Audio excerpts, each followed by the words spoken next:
నమస్కారం అండి. ఈరోజు ఇంటర్నేషనల్ యాంటీ డ్రగ్స్ డే సందర్భంగా కావలి పట్టణంలో నారాయణ కాలేజ్ స్టూడెంట్స్తో పాటు ర్యాలీ చేయడం జరిగింది. అదేవిధంగా వాళ్ళకందరూ కూడా అవగాహన కల్పించడం జరిగింది. వాళ్ళతో మీటింగ్ పెట్టి దానివల్ల నష్టాల గురించి ఎక్కువ చెప్పడం జరిగింది. దాన్ని వాడొద్దని చెప్పి అందరికీ తెలియజేయడం జరిగింది.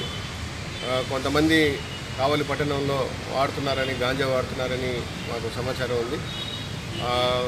గతంలో కూడా ట్రాన్స్పోర్ట్ చేసిన వాళ్ళ మీద కూడా కేసులు పెట్టడం జరిగింది.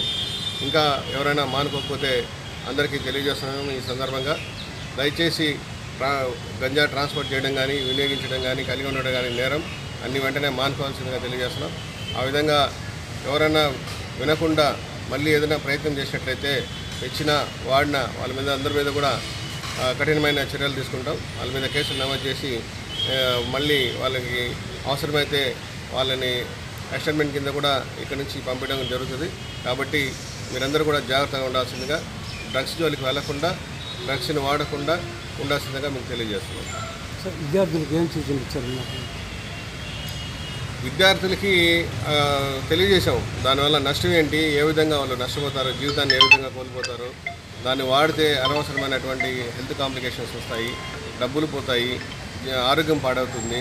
కాబట్టి వాళ్ళకు వాడొద్దని చెప్పి వాడితే నష్టాల గురించి తెలియజేయడం జరిగింది. Thank you.